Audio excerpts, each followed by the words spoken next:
Recording on. And introduce our presenter for the evening. Let's see. All right, so tonight's presentation is Strategy and Organizational Excellence, provided by Dawn Ringrose, Principal of Organizational Excellence Specialists in Canada. And let's see here. She has consulted to management in areas that positively contribute to organizational performance since 1984 and has worked across industry sectors with small, medium, and large organizations. She's recognized by her peers with the Fellow Certified Management Consultant designation and is a Quimpro Certified Qualitist. Dawn is currently on the executive team of the Organizational Excellence Technical Committee, QMD, ASQ, and board of the ISCM Foundation. With a passion for transferring knowledge, Dawn authored a turnkey toolkit for excellence professionals in 2012 that was designed to make the improvement journey more simple, straightforward, time efficient, and cost effective. Today, the tools are being used by professionals in over 70 countries in a unique global research study and to train local professionals on national building projects. And with that, Dawn, I will turn the floor over to you. Thank you very much. I'll just get it set up here with sharing my screen. Okay.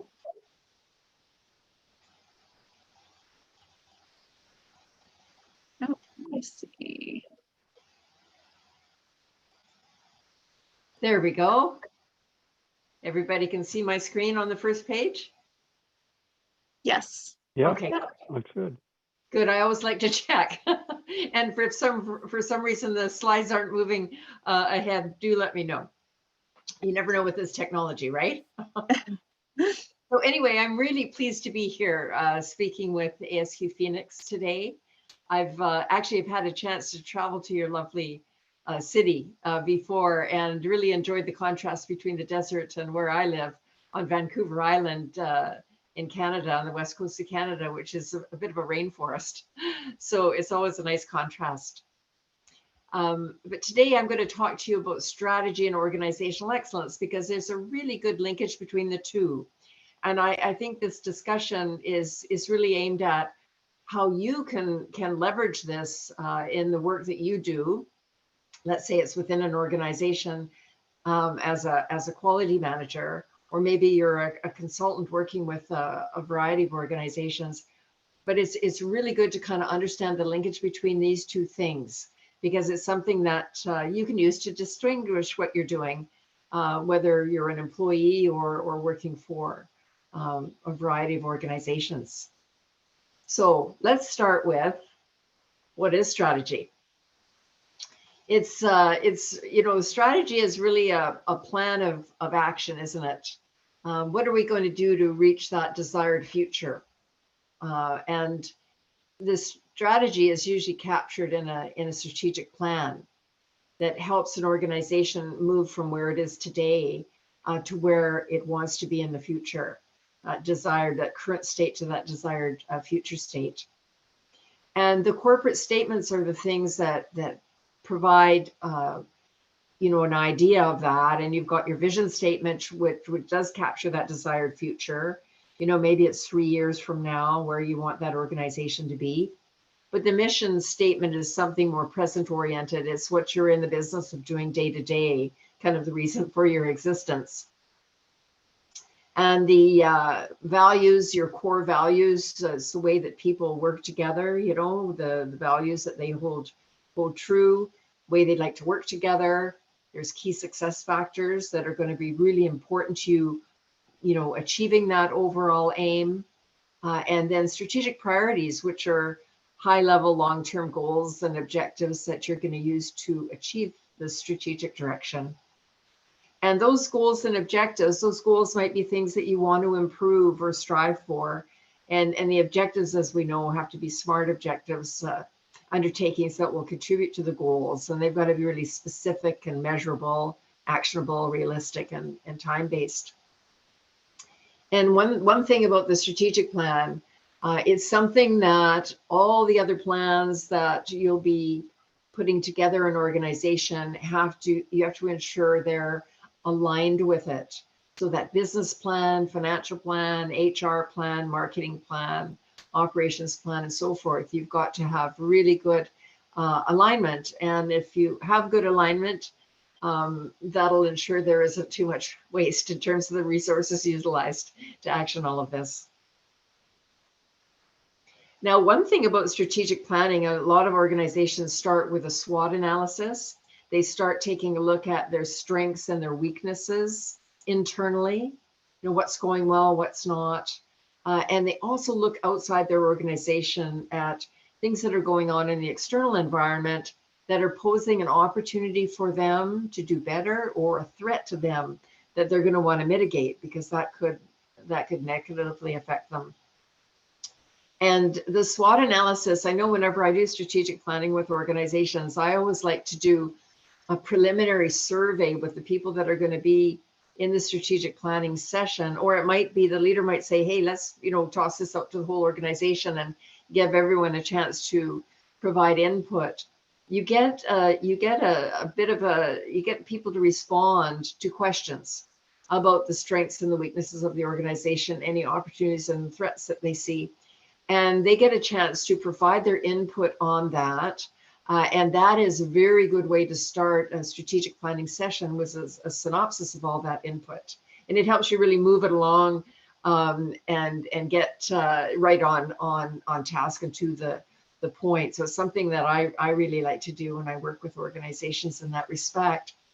And I also like to take a look in terms of the strengths and weaknesses at the general areas within an organization, like the governance. You might have a board, let's say, that provides governance for the organization.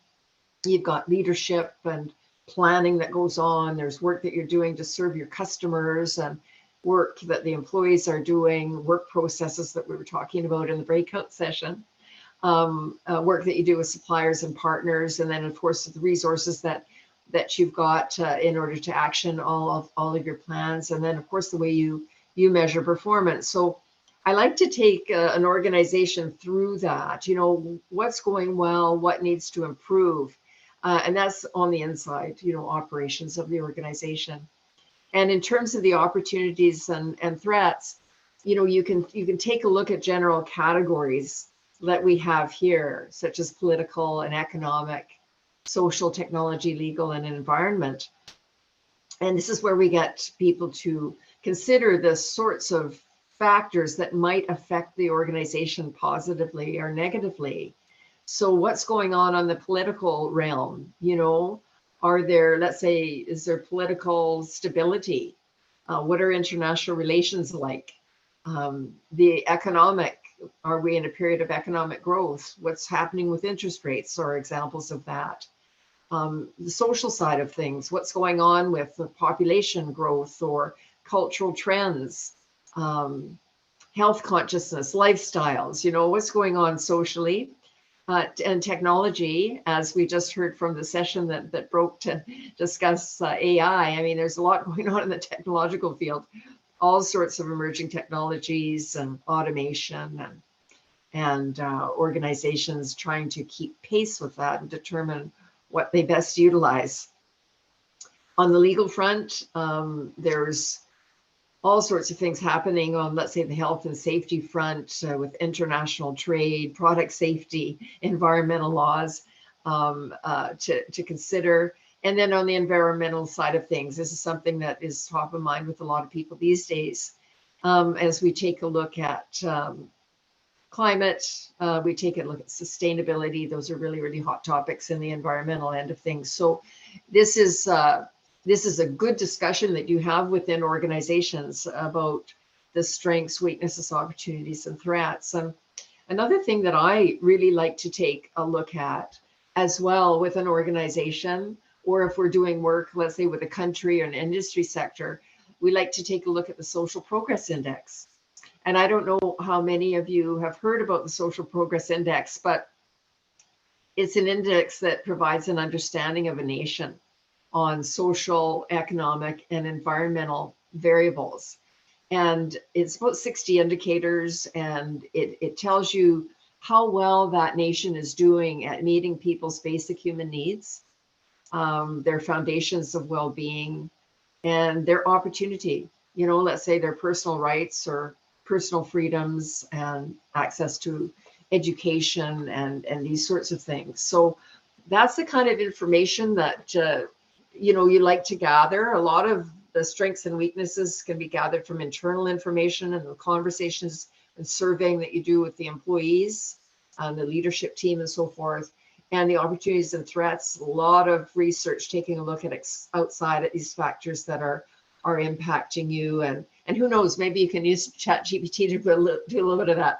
I myself don't use ChatGPT, but there's a lot of research that's usually involved here to get a good picture and a lot of good information that comes from the people within the organization as you're having a conversation about all these things. So a good discussion about the strengths and weaknesses and opportunities and threats really helps an organization to identify their strategic priorities.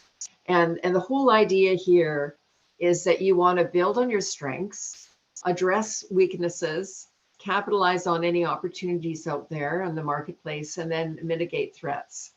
And out of that should come those priorities.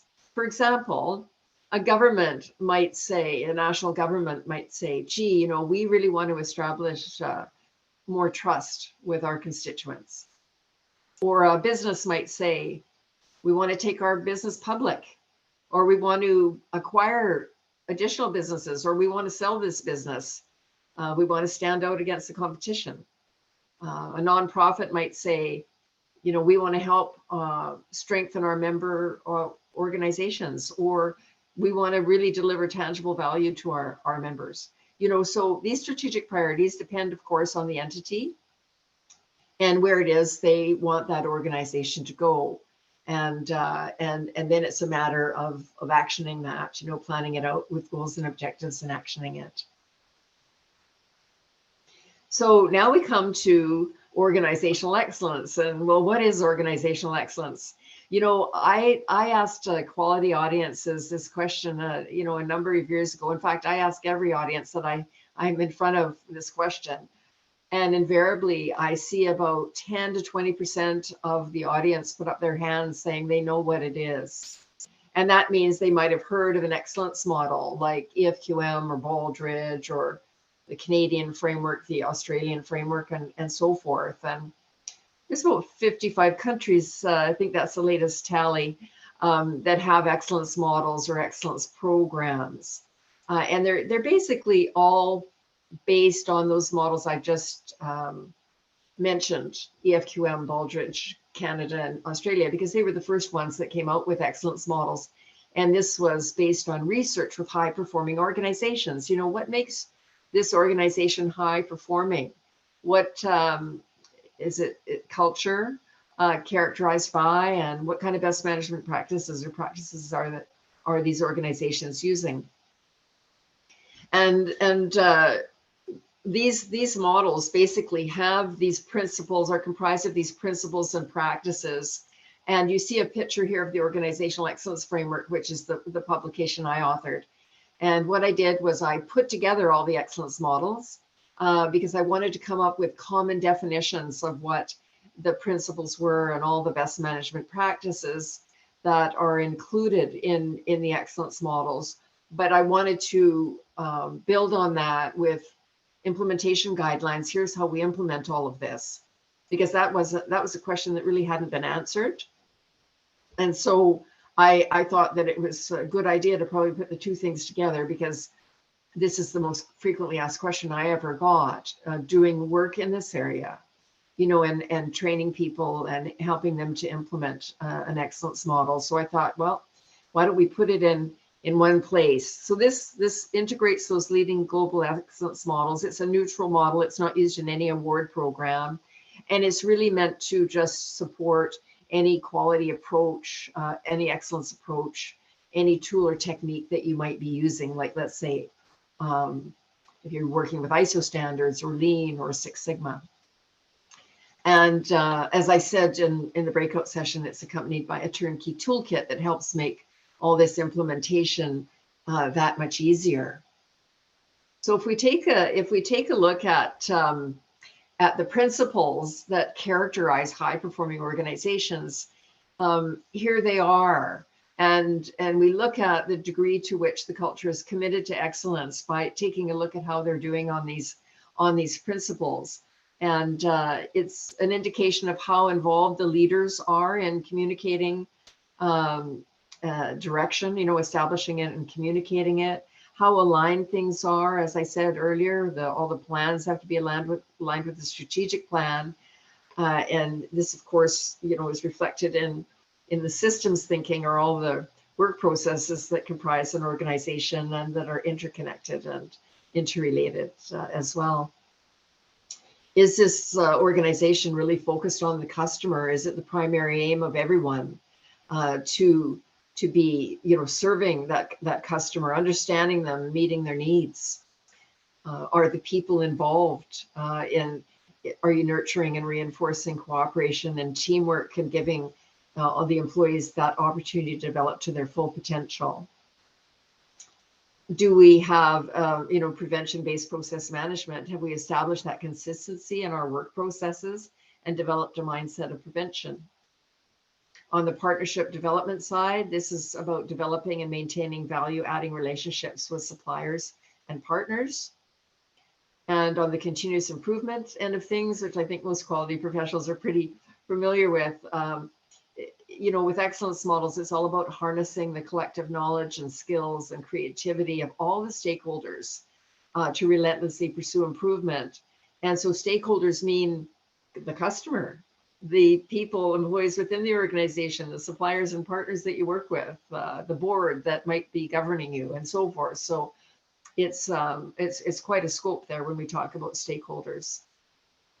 Database decision making is basing decisions on performance measurement findings. And of course, there's societal commitment, striving to understand and demonstrate corporate commitment to society. So these are the things that really characterize that culture that's committed to excellence, things that they have in spades. If you had to rate your organization with a bit of a gut feel of low to high, if you rated your organization high on all of these things, you'd be there along with the high performing organizations.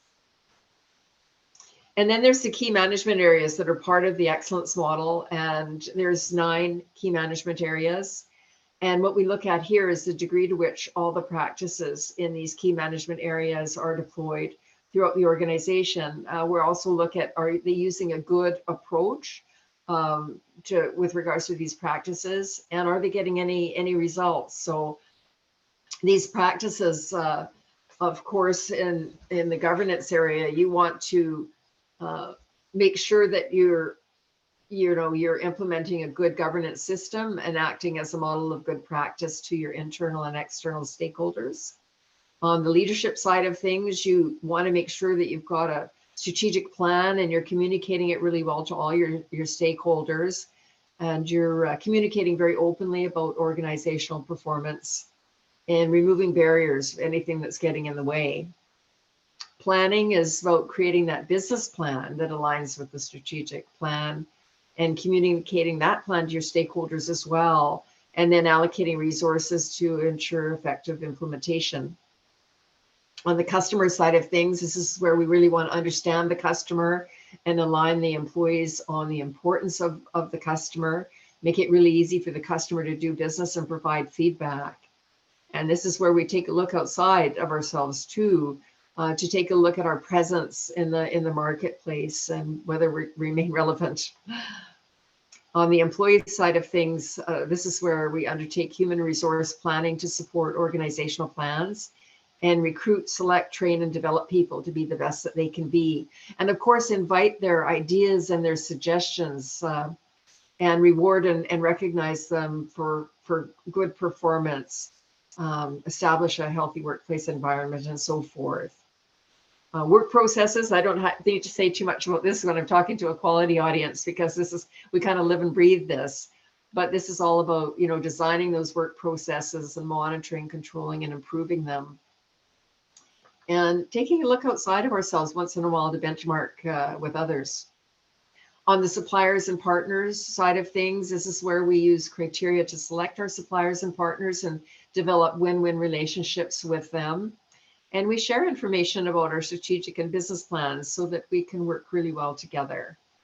On resource management, this is where we take a look at the resources we're going to need to action the plans that we have and make sure that we manage those resources wisely and prepare for any resource interruptions and make sure that we manage the adverse impact of our operations on the environment or on society.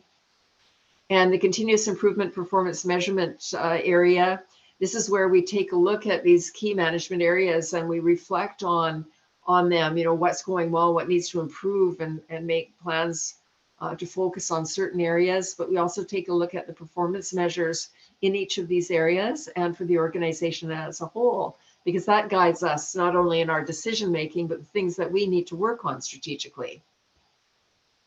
So these performance measures are pretty important, that it's a nice balanced system of measurement that we have. And I've just got some examples here of how we might measure performance in each of these key management areas. And I think it's important to mention that, when you take a look at the practices in an excellence model, there's 102 practices in total. Right? So it's a fair bit of work you're doing in these key management areas to make sure you've got everything in place. But if you're a micro-size organization with, let's say, 1 to 25 employees, it's half that number. It's about 51 practices running across these areas. And then you want to make sure you've got a nice balanced system of measurement. For larger organizations, you want to make sure you've got a good handful of measures, such as we have up here on the screen. But for a micro-size organization, you just want to concentrate on 4 measures, and that's the quality of your product or service, customer satisfaction, employee satisfaction, and financial performance. So it's not it's scaled according to the size of your organization and what's really meaningful for you. And here's the examples of organization-wide measures. There's 12 of these measures that, again, a larger organization might want to see how they're doing across these kind of areas, but a smaller organization would be limited just to the 4. And as we look at organizations that use excellence models and have successfully deployed them, we see that they really get exceptional results across a balanced system of measurement. And here's just an example of those results on the screen. But what I think is really important to say is that since about 1990, that's shortly after a lot of these excellence models were introduced, there was research that was done on implementing these excellence models and the difference that it made. And it certainly has been consistent that they offer a formula for success. So that what we've seen in this research is that when you implement these practices, you develop a culture committed to excellence, or is characterized by those principles, and you go on to achieve exceptional results across a balanced system of measurement. So this is a very, tried and true, and been proven out through the research for quite a number of decades now. So if we come back and you might be wondering, well, gee, how do we gauge where we're at, in terms of our current state of excellence? You may or may not have been using an excellence model. I mean, a lot of organizations are abiding by ISO standards, or they're using Lean or Six Sigma, or they've got their own system in place. But the best way to see how you're doing in terms of current state of excellence is to do an assessment where you involve a good cross-section of employees in the organization, and you orient them to the excellence model and the rating scale that's used. And then you invite them to participate in a self-assessment. So you get their feedback in terms of ratings on the principles and the practices, but you also invite their open-ended comments, which is just like gold. And then feedback report is prepared with the ratings and the open-ended comments, and then action plans to address the low-rated practices. But this gives you a very good read on where your organization is at. And we've got kind of tools that we use that say, well, here's a high-level snapshot of how the organization is doing. you know, is color coded. So you see the principles across the top, and you see all the best management practices down the side, with the scores, you know, the average scores. And then it's color coded. You know, if you see blue and green, you're doing quite well. But if you see, you know, the yellow, well, maybe that's something to look at. But if you see red, that's something you really need to focus on and work on, right? And a lot of organizations, when they do this for the first time, they find that they've got a fair bit of this in place already. So I don't want you to be too terribly daunted by it, but it gives them really valuable feedback. And invariably, in the open-ended comments, I always hear from leaders, oh my goodness, I didn't know about that. That's something that we can fix right away. Or something for quality managers, those open-ended comments are really rich in terms of giving you a detailed look at what's working and what's not working within an organization. And when we do this sort of work, we never disclose who said what. It's all confidential. We just provide the open-ended comments in each of the key management areas. So you've got, you know, what people are saying, and they can be candid, and they don't have to worry about you know, their name being associated with maybe a comment that is a real opportunity for improvement. So we like to kind of honor that confidentiality. But out of that too, we say, okay, these are the things you need to work on. You know, all those red areas that we saw in that previous chart. And this is where we like to say, okay, this is the key management area we want to work on. Let's say like governance and leadership area. And what practice? Well, we need to develop some corporate statements because we don't have a vision, mission, and our values. So then these are the action steps we're going to take in order to create those statements. And we're going to put a team of people in charge of doing that, and likely leadership. And the timing is going to occur, let's say, over a couple of months. And we're going to measure it, our progress on that, and we'll know. You know, we'll take a look at our progress, and we're going to know when that we've completed this practice, and then we've got to also estimate any out-of-pocket costs. So what's really important here is that these action plans or things that need to be done are assigned out to people within the organization, and this way they learn about what they've done. They're supported if they need to be supported with training or coaching or what have you, but they're there to take responsibility for the action plan and report back to, you know, others in the organization as about what they've done. And so what we do with regards to mapping the assessment results to the strategic plan is that we need to say, okay, here's all this work we've done, you know, the SWOT analysis that we've done, and we've done this assessment of our organization. We've done some research on what's going on outside of us. We've done an assessment to really get a good handle on what's going well and what's not. So we've got all this information that we can now bring forward. And the assessment results really tell us what's going well, what needs to improve, what is it we need to work on, you know, strategically to get this organization where we want it to be in the desired future. And so then what we do is we map these results from the strategic plan back to the things that we want to be achieving in terms of our vision, delivering our mission, making sure we live by our values, pursuing our goals and objectives. And we want to map these action plans right to the strategic plan, and then prioritize them and assign them out to the employees, and schedule those regular meetings to get feedback on progress and celebrate our accomplishments and so forth. So this is something too, it's really important to have a Gantt chart so you can see what you're working on when and who's doing what.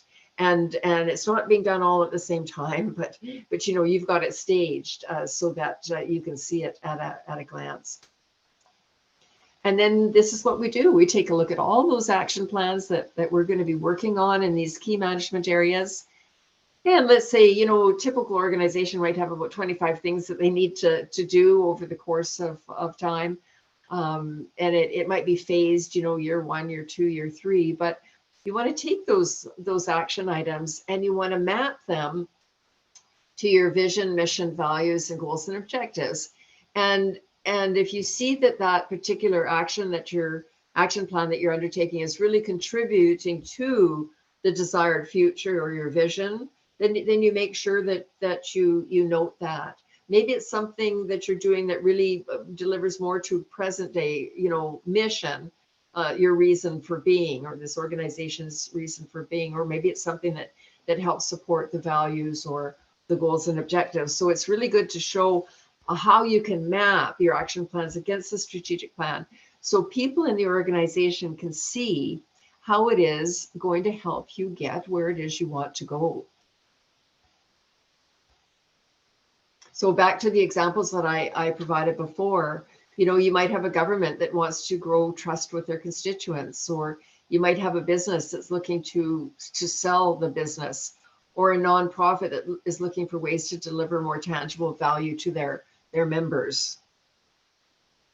So this is the way that we do that, and it makes sense to everybody about, well, why have we done all of this work? How is it really going to make a difference to us? And then they can see their roles and responsibilities within it too, and how the job that they do contributes to it as well. So the benefits of knowing more about strategy and organizational excellence and how the two go hand in hand, and of course you're going to consider the role that you're playing with the organization or within the organization. This is just important to have this consideration, because when if you're, let's say, a quality manager and you're trying to have a conversation with somebody in the C-suite, like a CEO or a CFO, this is the kind of conversation they want to have. High-level conversation about the work that's being done and how that work is going to make a difference. How is it going to contribute to the vision, the mission, the values, the goals and objectives? How is this going to help us get where we want to go, or address those opportunities or threats out there in the marketplace? So what it does is it gives you an opportunity to have that high-level conversation with those in the C-suite, and it provides a really strategic approach to move your organization from where it is today to where you want it to be tomorrow. And I think it's really important that it's a strategic approach, because you don't want to use that let's eat the whole elephant approach that is an excellence model. You want to build on what you're already doing really well, and you want to take a look at what it is you need to be working on and strategically decide what you want to work on this year, next year, the year after that, because you can't do it all at once. And you've got people in the organization that are having to do their day-to-day, look after their day-to-day responsibilities. So another thing about this approach is that it helps leadership really communicate and involve employees in working towards that desired aim in the future, that desired future. And it provides an integrated and coordinated way to drive tangible results. And they can see it within the excellence model. There's a lot of communication that goes back and forth between leadership and the employees, and communicating about performance, and if people involved in the action plans and implementing the action plans and reporting back on the progress they're making as well. It really creates a perfect storm of an organization that is working really well together towards a common aim, and all working in the direction that you want that organization to go. And one of the things I probably love the most about excellence models is that they provide a nice big umbrella under which all of our quality approaches and tools and techniques and improvement initiatives can be brought together. So with that, I'll say thank you, and we'll open it up so that we can spend some time on any questions or any discussion that you have. And I'll just end the show here so I can kind of come back into the room. There we go.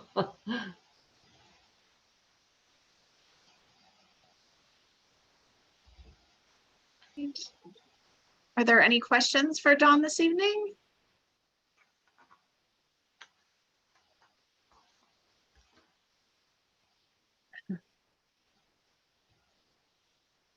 Well, we've got a quiet audience this evening, Dawn. I think people are still absorbing all of that wonderful information. Well, Dawn, this is Bob Mitchell. Thank you for a terrific presentation. I'm very familiar with the Baldrige Yeah. framework, for performance excellence, organizational excellence. Yeah. I'm assuming, and it looks like a lot of your work is very similar to the Baldrige framework as well. Yes. With the Baldrige framework for the 23-24 year, I see that they've added some mention of resilience and ESG and DEI in the criteria for examples of a role model organization who's really a step ahead of the curve as far as organizational performance. Mhm. Does your framework address those issues as well? Do you have any case studies? Well, yeah, when you take a look at the 102 practices that are in an excellence model, like what I did was I combined the practices that we find in Baldrige, EFQM, the Canadian framework, and the Australian framework, because they were the leading frameworks, the first ones out. I thought there was a lot of merit in they had a lot in common, but they had some unique features. And so what I wanted to do is I wanted to put this all together, so that you had the benefit of all of that research in one place. And then what was missing was the implementation guidelines. So I added that on just so it would be a good resource or a good reference for the working population, or even excellence professionals or quality professionals, right? But when I see the excellence models, I think they seem to go and make changes to the excellence models, then they add things that have, resilience and ESG and DEI already embedded in the excellence models, really. And so it's the way you look at it, though. I mean, and the way I look at it as a management consultant is I take a look at a practice and I say, okay, there is a practice might be you have to implement a strategic plan. And there's a basic way that you can go about doing a strategic plan. And then there might be more sophisticated ways of doing strategic plan, let's say with some modeling of futuristic kind of modeling. And so you can dive down, you can do the basic, the general implementation of a practice, or you can dive down deeper with very sophisticated techniques, right? And so when on the resilience front is, yes, an excellence model helps an organization to become more resilient. It's always done that. And on the diversity and equity and inclusion front, peppered throughout the practices in the excellence model are things that are encouraging, organizations to make sure they've got a diverse workforce, that they're treating everybody equitably, and they're very included in the way the organization is operated. And then on the ESG front, there's lots of practices there that show that social responsibility, environmental responsibility, and governance is built into it. So these things are already in there, and so it's kind of, I think sometimes when they circle back and they go put an extra practice in there or pay extra attention to it, to me it's just a matter of taking a look at a particular practice and the sophistication that you want to take with that practice. Do you want to put the basic practice in place, or you do want to dive down deep and do probably more sophisticated work in that area? I take a look at the excellence models. I keep an eye on them, and even the changes that have been made, recently to EFQM, and they've made a few changes lately to the Australian model and the Canadian model. But I don't think they're really material changes, to tell you the truth. I think it's a matter of how that approach that you take, that general approach that you take, or more specialized, sophisticated approach that you're able to do, that makes the difference. I think 102 practices are quite enough practices, and shouldn't make it any more complicated than it needs to be. Right. gets too verboten, it gets rather Oh, yeah. difficult to navigate. For the person who's getting interested or just getting into the exploring performance excellence, whether it's at an individual level or an organizational level, do you have are there resources where someone could turn to find maybe some best practices, or Aldridge terminology, role models? So are there examples, say someone wants to improve their supply chain performance around some criteria, are there case studies, best practices available that an individual or organization could look into to see, well, what did they do and how might we replicate or adapt it into our culture? Yes, there's lots of information like that. There's a real treasure trove out there. And actually, the Baldrige site is one of my favorite sites. If you take a look at the award recipients and you've got the profiles and their applications, they tell a beautiful story of each organization and their journey to excellence and the wonderful results that they've been achieving. No one else no other excellence body in the world does that, shares that on their website. And that's why I love going to the Baldrige site, and I like providing those examples to others and bragging about the good work that they've done. So that's to me a really great source. And then there's been so many research studies done in the excellence field that has validated that this works, and they use a lot of very good examples of role model organizations. And there's 6 of those studies that I have put on the portal for our learner management system. It's oes-learning.ca, and that learning that portal, those 6 studies include studies that have been done by Baldrige, EFQM, the Canadian, the Australian bodies, and those are some of the best studies to me. I've narrowed it down to about 6 that I think are really, really good. And because there's a lot of studies that really aren't that good, so I wouldn't recommend them.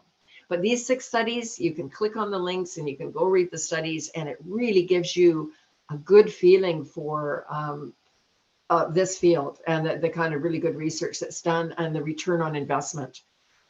So one of my other favorites is bpir.com, and that stands for Business Process Improvement Resource. It's out of New Zealand, bpir.com. And you have to be a member of this site, but the membership isn't all that expensive. And what you have there is all sorts of wonderful information, in terms of benchmarking information and case studies and work that organizations have done to, work on a particular practice, or if they want to find within their examples of organizations that they can compare them, high-performing organizations that they compare themselves to, that is, those are really good sources of information, in my estimation, and in terms of finding those kind of best-in-class examples, which everybody loves to read about. And all the other, award, kind of excellence award bodies around the world. I mean, they have excellence award programs and they showcase their recipients, but you might see like a paragraph on them or a mention of a name, or you might see a 5-minute video of them receiving their award or speaking about their organization. But to me, you really want to dig down deep, and sometimes you can contact the award recipients and have a conversation with them, so you can have a rich conversation that way. But again, the Baldrige site is just fantastic that way. There's so many great role model organizations there, and they're, you've got these wonderful 2-page profiles, or you've got the 60-page application, which is just an absolute wealth of information. So I think that's some pretty good information there. Another thing I'll mention too is ASQ's done some really great studies. I mean, I think that some of the work that they've done over time has been very good as well. Very good. Thank you. Okay. Thank you for your presentation. Oh, my pleasure. Does anyone else have questions for Don before we wrap up this evening? Yeah. Hey, Don. Hi. A great presentation. This is John Choate. So I'm sort of in the world of AI. Are there anything that you would suggest for people in this area, you know, like apps or anything besides talking to you as an expert? Well, you know what I think usually in the area that we work in organizational excellence, I mean, you know, organizations are really interested to see how they measure up to high performing organizations, you know, so we do that assessment with them. And then the next thing they want to know is, well, gee, how do we compare to everybody else? And that's where that global OE index that I've developed comes in. Because you can see that. And then the next step is, gee, how do we become like a high performing organization? And we want to go learn from them. And this is where these best in class examples are, you know, come in, and those are the kind of the steps along the way. You know, of course, there's a lot of hard work too, right? Right. And that's why we have to work really strategically with organizations. You don't scare them away by saying, hey, you've got to eat the whole elephant. That is an excellence model. You say, okay, what are you doing or not doing? And what do you need to work on over the next while to make sure you've got this all in place eventually, right? And then you assign things out to people in the organization so everybody's got a little something to do. And it's not resting all on, let's say, the quality manager's shoulders. So, you know, you give everyone a chance to be part of that whole process. And then before you know it, you know, the organization is just humming like a, you know, a top. So spinning like a top. So it's, I think it's something that can be managed quite easily without people feeling too much of a burden. And that's why I developed the tools that I did, is to help people with that, make it easier and more time efficient and cost effective and so forth. But on that, I might just say something on the technology side. As we look at the index, the global index, and there's a practice in the model about adopting, you know, looking at keeping your eye on emerging technology and adopting technology to help, you know, make your help with efficiency or effectiveness or what have you.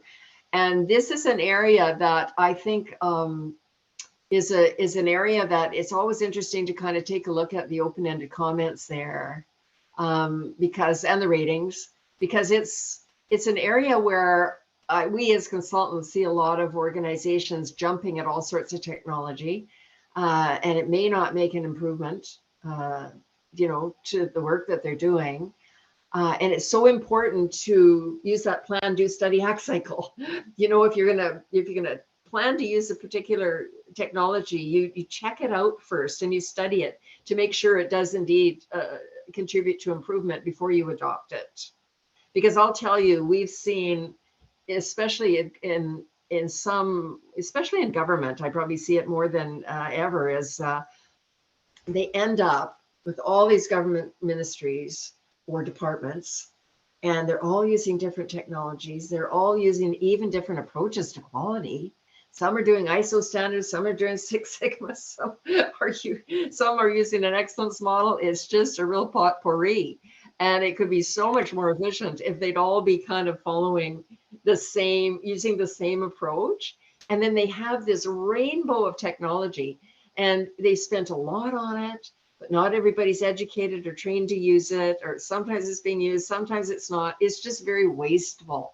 And so I think so much more could be done in that area.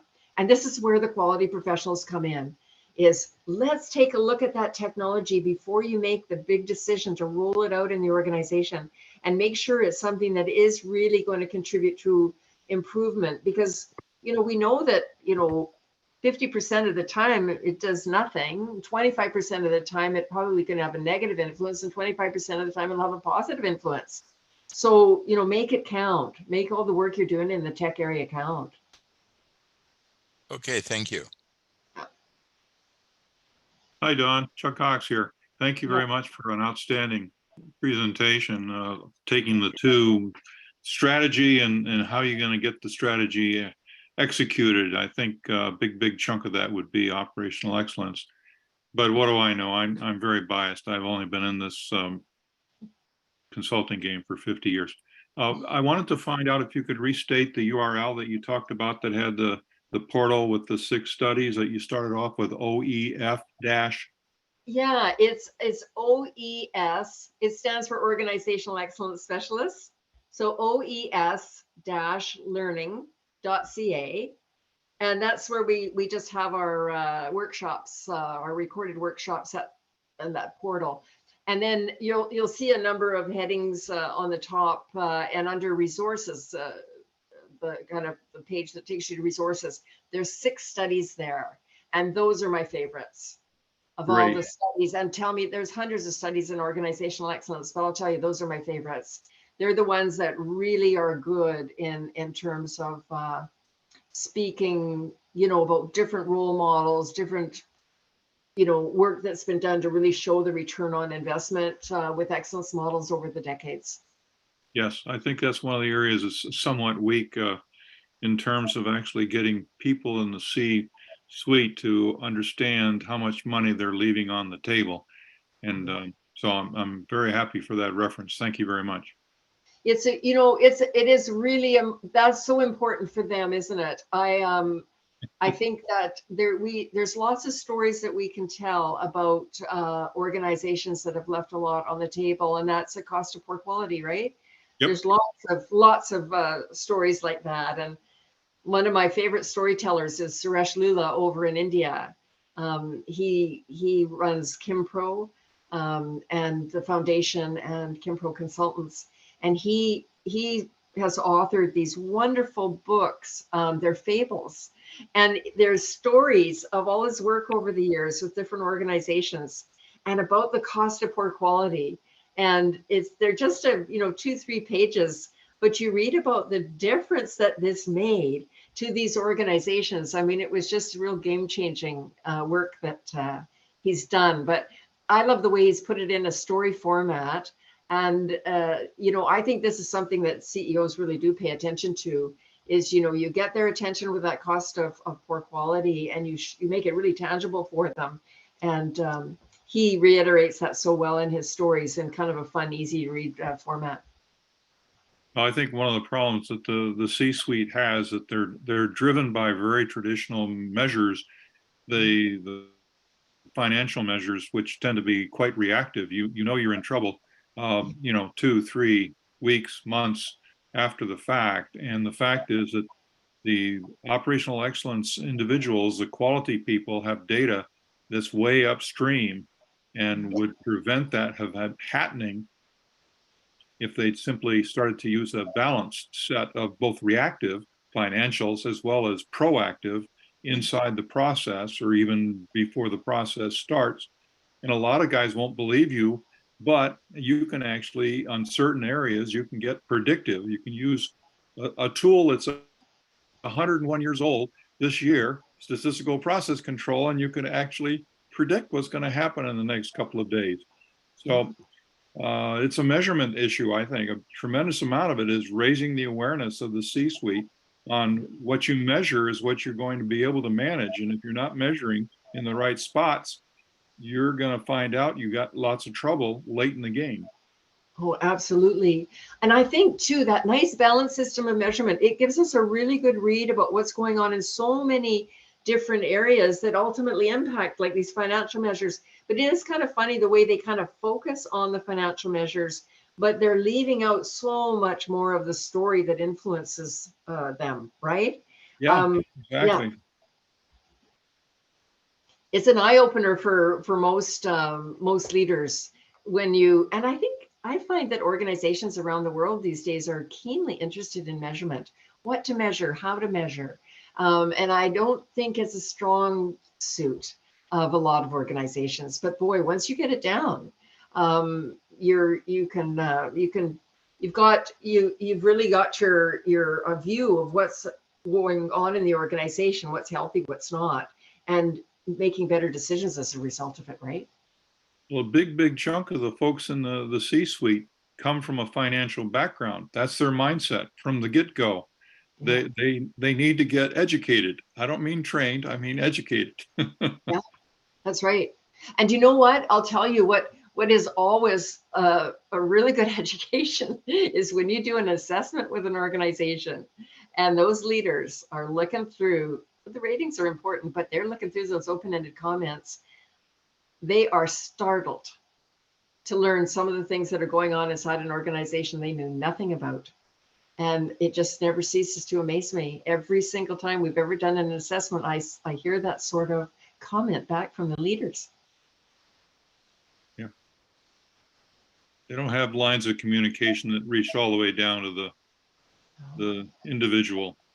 Yeah, and that's another thing I really love about excellence models, because if you take a look at the practices, you can see so much communication running through there, and it's two-way communication, and it's inviting input and providing feedback on performance, and there's so much communication throughout that, and that's what I hear too when we work with organizations to make sure that they've got all of this in place. And a lot of organizations, they've been around for a while and they've got, maybe there's 25 things that they need to work on or something like that. But they always say in year one, our communication is getting better. We're getting rid of duplication.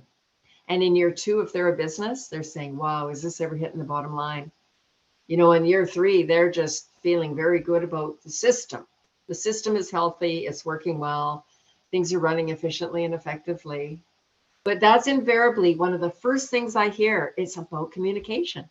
Our communication is getting better. And I think that's one of the biggest challenges that most organizations have. One of the answers to that is a tool that's over 50 years old, Ocean Planning or Ocean Conray or policy deployment, whatever your favorite term is.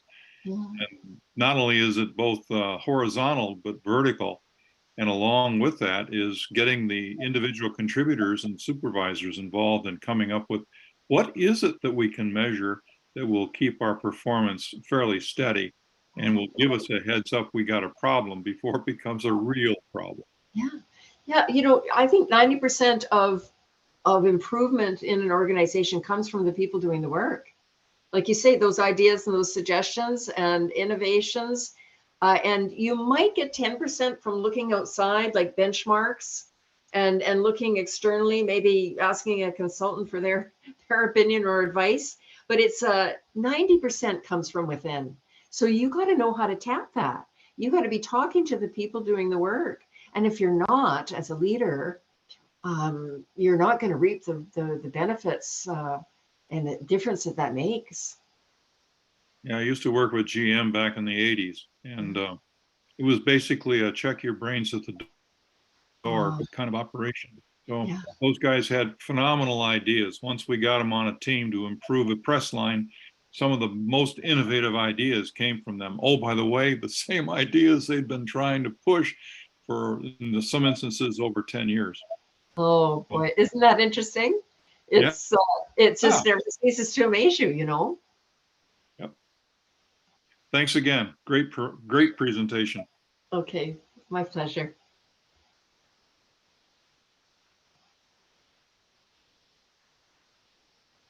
Are there any final questions for Dawn before we wrap up the speaker's presentation this evening?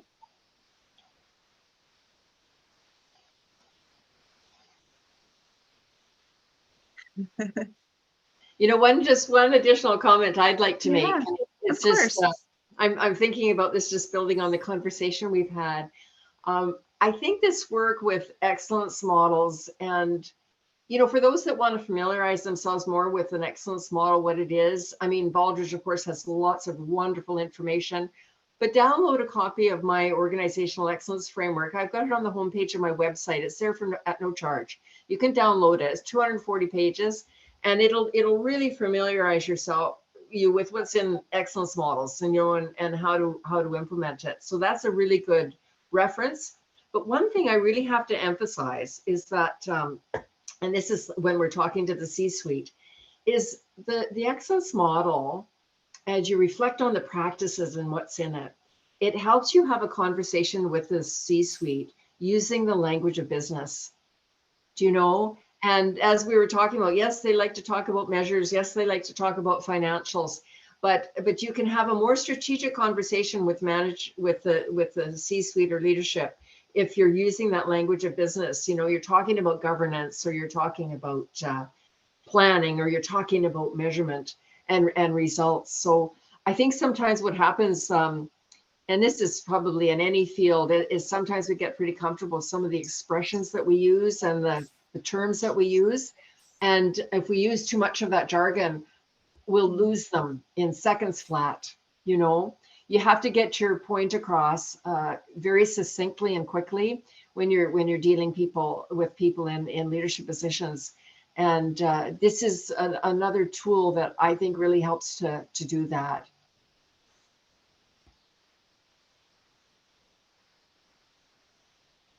Wonderful. Thank you so much for your presentation tonight, Dawn. We really appreciate it. It was very informative and will help us all, I'm sure, moving forward in our careers. You are welcome to stay on with us as we wrap up the last few slides of announcements, or you are free to drop off. It's completely up to you. Okay. But okay, thank you again. We really appreciate you taking the time out of your day to join us for your presentation today.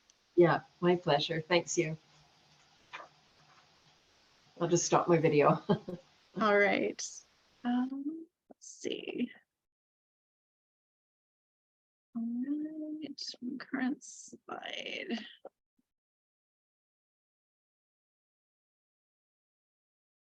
All right, just a few wrap-up comments here. We ask that you please complete the event satisfaction survey. You'll find the survey link in your electronic RU certificate and the thank you email that I will be sending out in the next couple of days following the meeting. Just some things to look forward to in what's left of the year ahead. We are striving to provide our ASQ Phoenix membership with 8 hybrid in-person / virtual meetings, 2 per quarter with a guest speaker, and then 4 in-person meetings, some with the hybrid option. So 1 of those in-person meetings per quarter. And then we recently had a brewery tour of Santan Gardens. And again, we are looking to provide a wine tasting at Cooper's Hawk, as well as an event at Feed My Starving Children in Mesa.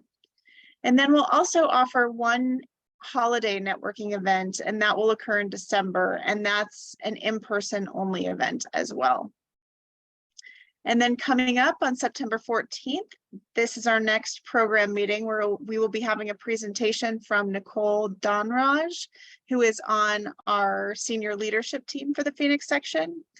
This in-person meeting will be held at Rio Salado College on the Tempe campus. So please keep that in mind as you are making plans to attend in person, if that is your choice. It will also be delivered in that hybrid method that I previously discussed. So if you'd prefer to stay online, we'll have that option available as well.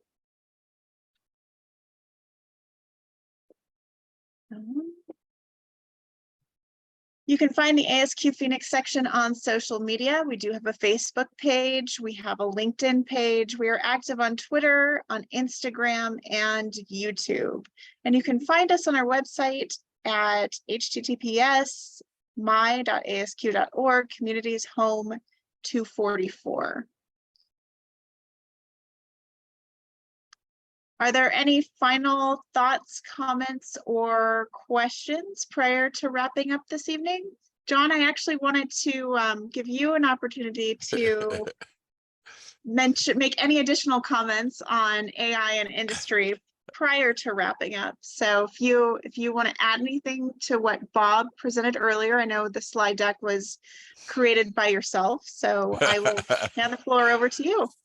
Oh, thanks, Hillary. Yeah, Sure. so I apologize, a little crazy, the typical technology issues, I love it.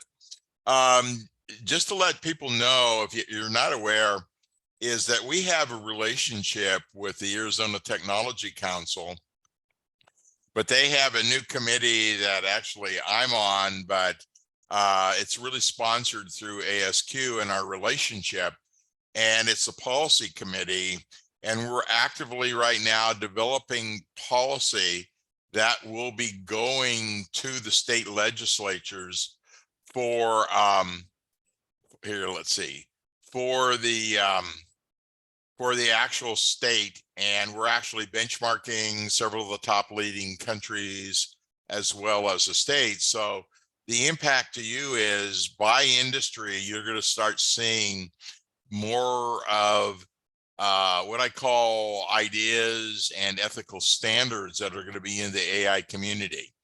And the key thing here is there's a lot of hype out about AI out there. There's good hype, bad hype, or whatever. But the thing to really look at is it's a tool. So if you understand Industry 4.0 or ASQ 4.0, it's really part of the roadmap for growth. And there's a lot of great tools out there. So a lot of you are familiar with ChatGPT. There's good press, bad press about that. They've just announced they're going to 5.0. But if you haven't, I would suggest two other sites to go to play is Bard, B-A-R-D, where you can actually get pictures with your answers and your prompts. And another one, which is actually considered now a leader in the industry, is called Claude 2. And you have the significant input capability, and the information is more current. So it's a tool more and more we're going to see. And as we're looking at our conference in November, probably be speaking about what quality means to different generations, and then what are the challenges of adopting AI and making it a really important digital tool chest, or a tool in your tool chest. So a lot of stuff going on. As we get it, I'll make sure our site becomes aware of it. And just to let you know, Arizona is considered one of the leading states in AI for the United States.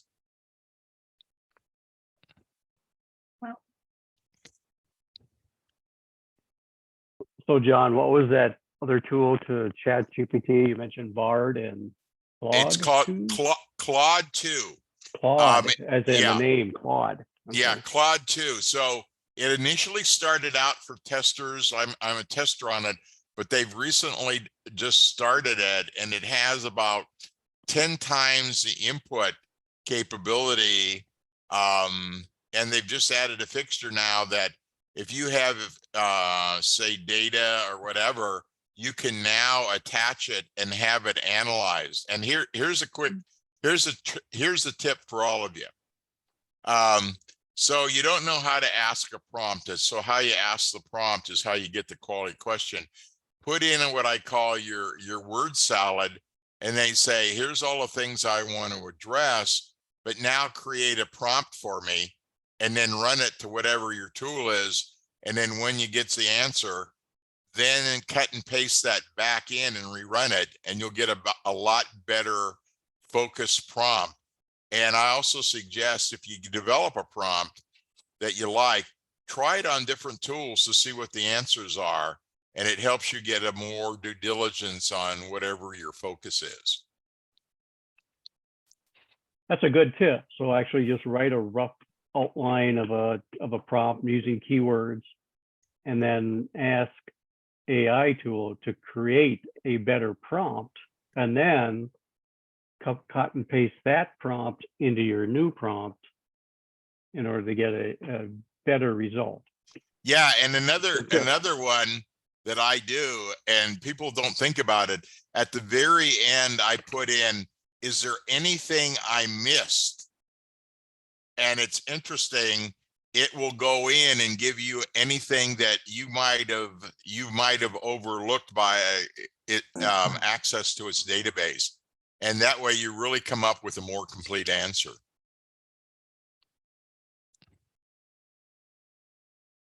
Interesting. So much more to come from our esteemed AI guru within the section, and is actually participating on a lot of committees representing the state of Arizona. So, and just to let you know, I'm actually now have been selected to be on the United States Policy Committee. Very nice. Congratulations. Yeah, Throw- right. Throw in ASQ Phoenix section whenever you Oh, can. no, they know who I am. Every time I show up, I've got the ASQ logo on, so they know who we are. Good to know. Well, we'd be looking forward to hearing a paper from you at our Phoenix conference. Yep. And that's a good segue. I just wanted to remind folks one last time to remember to circle back to the ASQ Phoenix section website on my ASQ tomorrow after 3 p.m. to learn more about the upcoming Phoenix Con and to register. We have taken your previous feedback to heart about pricing for this conference and have made it very affordable while maximizing member value. So just keep that in mind if you are looking for a conference to attend this fall.